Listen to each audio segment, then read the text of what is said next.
What's up, you guys? I'm Abby Anderson, and I am hanging out with Rob on Front Row Live.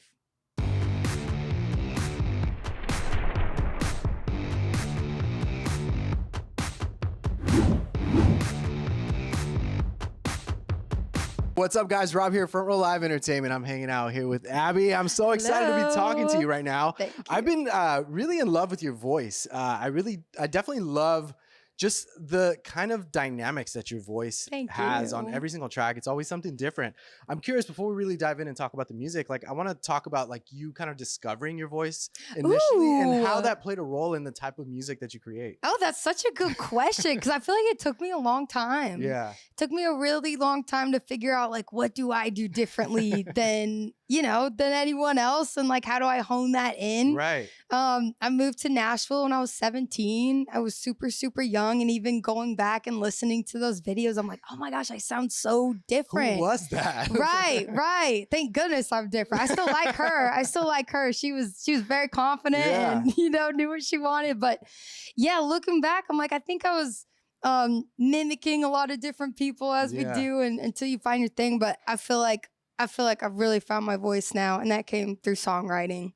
Would you say that there was like a particular song that you started writing that's where you kind of realized like, oh, that's the lane that I want to be, or that's where I feel like myself? Yeah, I don't know that I've picked a lane per se, but I do know what's me and what's not. Yeah. And I'd like to think everything I sing and everything I write has some heart in it, has a lot of truth in it, and that you can feel, you feel the emotion in it. Absolutely. And I definitely do feel the emotion. And it's funny because like listening to your music, I always feel like there's this like beautiful smile coming out every single time, like this excitement coming out. And I'm feeling it from the very first moment that we started talking. And like, it's really cool when you kind of like the person actually is exactly the same way as what you listen to on the record or whatever. Like when you're creating your music, no matter whether it's happy or sad, like how do you get us into that same mood that you're trying to kind of talk about? Oh, I don't know that I think of like getting other people in the space I'm in. I more so try to channel the space myself. And so like I've written a lot of songs that I didn't necessarily experience firsthand, but I've known people who have experienced that. And so trying to channel their experience and just allowing myself to like be in that and like cry for them and write for them, and golly, how must have that felt? How would that make me feel? And so I hope by doing that, so much of life is such a shared experience. We've all had sadness, we've all had joy. And so I hope when I channel sadness, it's the same sadness we all feel, or channel joy, it's the same joy we all feel. Yeah. Now, when you channel different emotions like that, especially vulnerability, how does that play a role in your songwriting? Oh, it's the role. And how does that play a role in the actual recording process when you're trying to record those vocals? Because, being vulnerable is one thing, but being vulnerable to an audience is a completely different, dinosaur. Yeah. So how do you kind of tackle that? And how did you get comfortable doing that? Oh, you are so good with these questions, Rob. I'm like, I was honestly going into this like expecting like surface level questions, whatever. Like, Rob's making me work today, man. How did you get your name? Let's go. I love it. Okay, well, first of all, I have a producer who knows me very well. Okay. And they know when I'm faking it and when I'm real. And they can tell, they're like, hey, you're trying right now. How long did that take?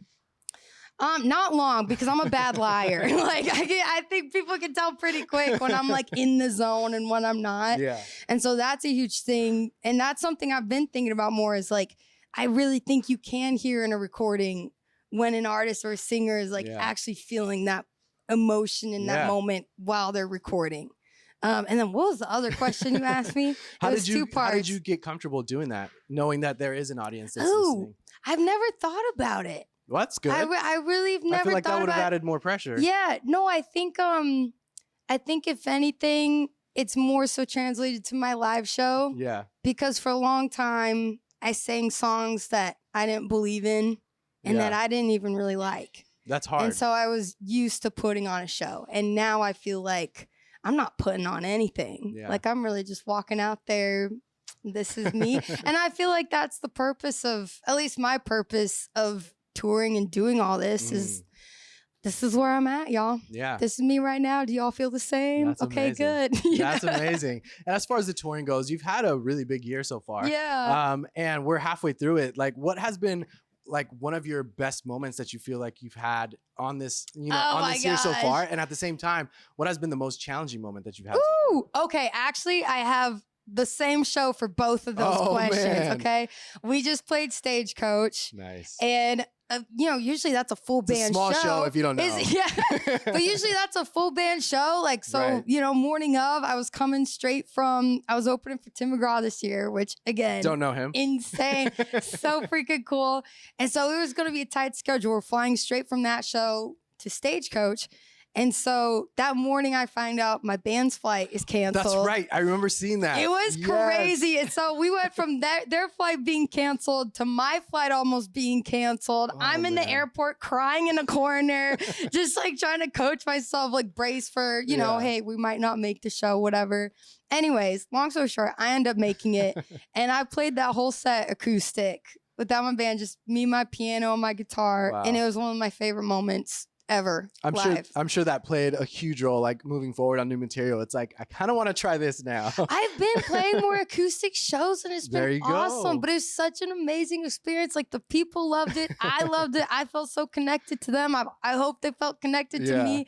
It was so fun. I literally, Rob, we showed up on site and I was like literally in this outfit, but like 10 times worse, like no makeup and slapped deodorant on in the trailer and just like threw an outfit on and bam, did the show and it was awesome.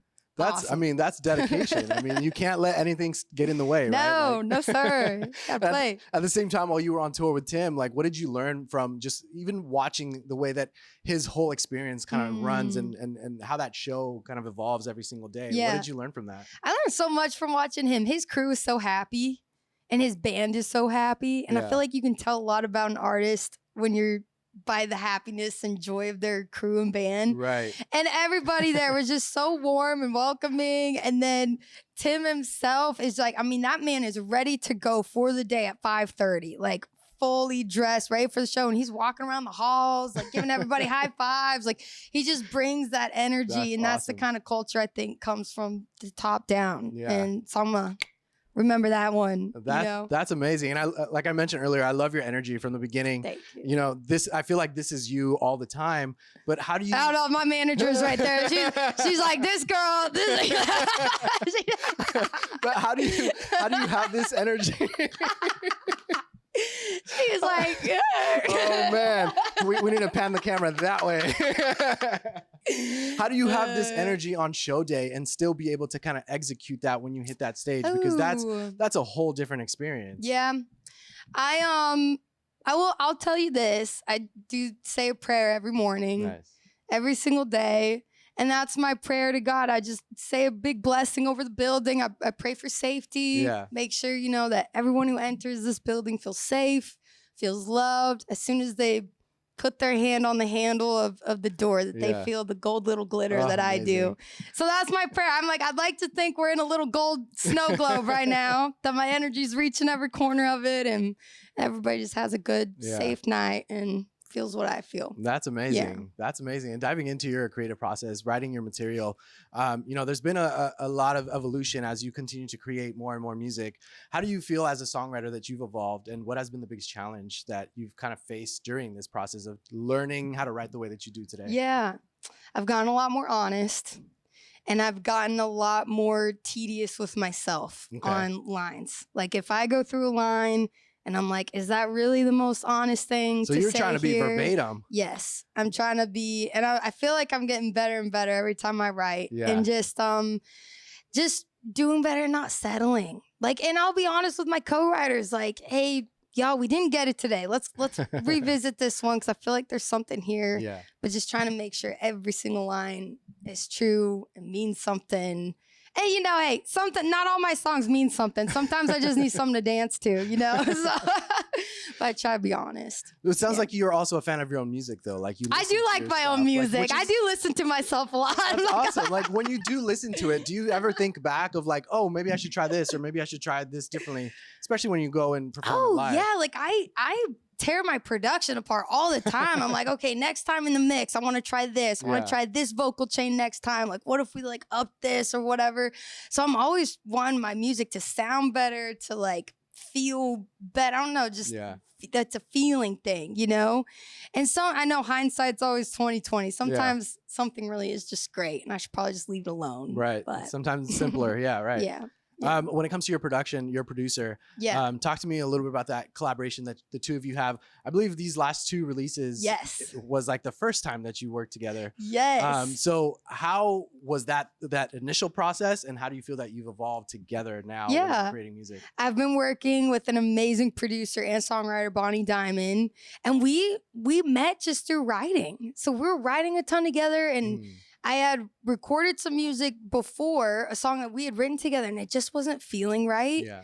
And so I just asked her, I was like, do you want to take a swing at this? And she knocked it out of the park. Wow. And I was like, well, let's do the rest of them, you know, hired. And it's been so fun. And she's a dear friend of mine. So I think that's always fun creatively to like, you can gut check each other. You can be real with each other. And like, this is not the story I remember when we were hanging out. No, and just be like, hey, is this really great? Yeah. Like, let's just make sure and question each other. It's been awesome. How do you feel that she helped you kind of step out of your comfort zone with these two new singles to try new things with your voice, to you know, not be so nervous or not be so worried about like, oh, I can't hit that, or I don't know if I can hit that? Yeah, no, she'll just say again until I hit it, because she believes in me and I believe in her. But mostly I think I wanted to work with her because I was ready to get out of my comfort zone. I was like, it's time for something new. She's got a cool outside in, looking in perspective, and can see me in a new light. So would you say with these two singles that you started together as song collaborators? Yes. Yeah, Bonnie wrote Bright Side of Blue and If You Killed Somebody with me. And so it just felt natural to, you know, have her produce them. Yeah. Yeah. And I love that the two sound so different from each other. Yeah. And, you know, I love that the second one also has this like Spanish kind of style in the beginning. Yes. Like, what really inspired that? Because like, it's my mom's Mexican, so that's done. So I was raised in Texas, like growing up with that music. Like I grew up listening to Vicente Fernandez and Julio Iglesias and all, and Linda Ronstadt's record Canciones de Mi Padre is like one of my favorite albums ever. And so I remember I would listen to that song all the time, and that's where we sampled That's why If You Linda's Kill Somebody on the credits, Yes, is her song Por un Amor. Yeah. And I've loved that song you got forever. Your Spanish down. You want to do the rest of this in Spanish? No, I can't speak it. I'm just, I just sound like I could, but no. So I've always been inspired by that, and the fashion and the style. That's just the women I grew up with. So I've always, I've been having fun, like weaving that back into, you know, the clothes I wear and that's cool though, because you know, people try and add some cultures into whether it's music or films or whatever. Yeah. But sometimes it just doesn't feel organic, right? But this just felt organic. And it felt like it just fit with the song entirely. So I was just, that makes complete sense. Yeah. Yeah. What kickstarted the writing process for this song? Ooh. Okay. So I was sitting in a room. It was me, Bonnie, and our good friend Jake, who's an amazing songwriter, Jake Sagai. And I was telling him, I was like, yo, what would like be y'all's line? Like, what would you not do for your spouse or your significant other? Like, what would make y'all leave them, you know? And they were saying lame stuff like, I wouldn't steal for them. I probably wouldn't. I wouldn't get a parking ticket. Right. And I'm like, I would freaking hide a body for my man. Like, you're that's watching too much Narcos. You know what? Probably, but that's where I'm at. And they kind of looked at me like, no, you act. And I was like, yes, I actually probably would. Yeah. And so anyway, that felt really creepy saying, by the way. Like sometimes I'll hear myself saying that. I'm like, probably. So that's where If You Killed Somebody, I just started singing that chorus. Yeah. If you killed somebody, I and I had love the the body. melody. It was just easy. Fell out of the sky. I think we wrote that song in like 30 minutes. Yeah. Super easy. What about that melody? Because that melody was like perfection. It's like so simple. Thank you. It's like so perfect. Again, it just felt, usually when I start writing, the melodies come at the same time. Yeah. So it's just all, you know, and Jake was playing this really like, I was like, Jake, play something. He started playing those chords and the melody came, words came, and That's awesome. Easy. I love the dynamic of like listening to the song and then listening to something older, like Make Him Wait. Oh my gosh. Yeah, we've had quite the journey. You have done the journey, but it's like, it's at the same time, it's like you haven't found that right person yet. Yeah. And then now you found the one. And now we're killing people.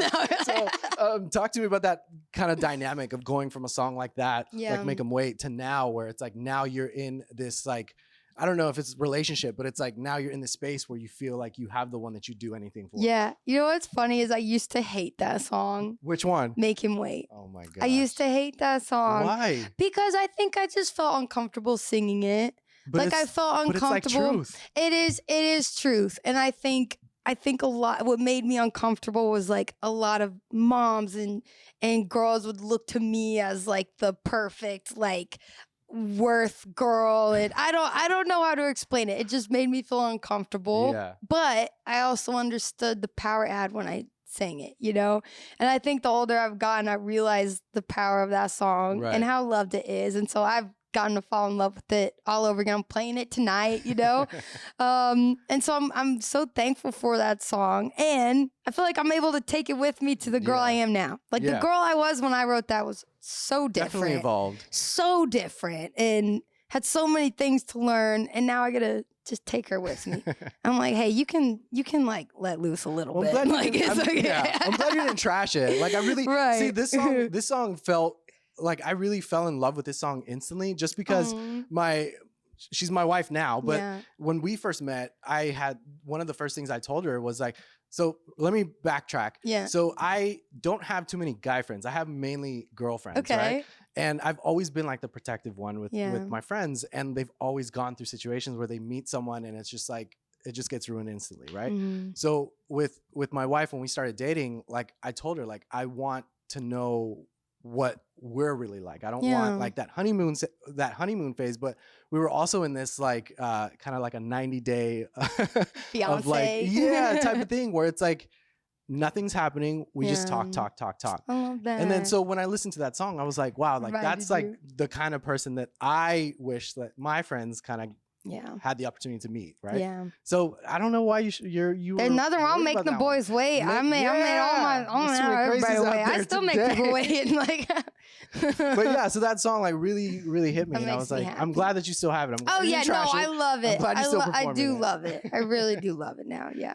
So now with these shows that you're doing right now, how different are they now that you are the headliner? This is your space. This is your time. So how different is this live experience that you're giving your fans? I think it's different in the energy. And I think what I'm learning from my live shows is that it's not even necessarily about the music. Yeah. It's just about all of us being together. And I just love my fans so freaking much. Like the more I get to see them and actually like see their faces and what they wear and what they care about and what they love and just meeting them after the show and everything. It's just like, oh my gosh, like it's clicking. Yeah. I don't know how to explain it, but everything's clicking. I'm like, this is not about me. If I can be a vessel for whatever's going on here, great. If I can wear an outfit that makes other girls feel confident or excited, amazing. If I can create a space for all of this, that's all I want to do, is create the space for joy and sadness and happiness and love and dancing and being silly and all of that. That's amazing. Yeah. That's amazing. Well, I'm looking forward to all this. I'm looking forward to more from you. I'm super excited about you. Yes, we got lots of music coming out. Yes, please. We definitely need more. To close this out, like during this process of kind of discovering yourself, figuring out like the evolution of your songwriting, your voice, like I mentioned earlier, has grown so much. Like I feel like you have so many different dynamics with your voice, so many different characters. I think that's the better word. So during this process of kind of discovering yourself, what do you feel has been the most challenge that you've had to kind of figure out what that comfortable vocal tone is for you? I think I'm still figuring it out. Yeah, I don't know. I feel just comfortable, probably too comfortable all the time. So I like doing different things. Like tonight, you'll see, we have the full band show, and then I take my guitar and sing a couple just by myself, and I love those moments. I'll go to the piano by myself. I love those moments with the crowd. I think I'm still figuring out, but because I love singing powerful and loud, but I love singing soft and pulling everybody in with me too. And when you sing powerful, I love when your voice kind of breaks. I don't know what that's called, but like I love hearing that. It's just like I feel the emotion even more. Good. So you're doing something. Thank you. Good. Well, thank you so much for hanging out with me. Thank you, Rob. Your night. You guys be sure to check out Abby Anderson. Music's out now, and thanks for watching on Front Row Live.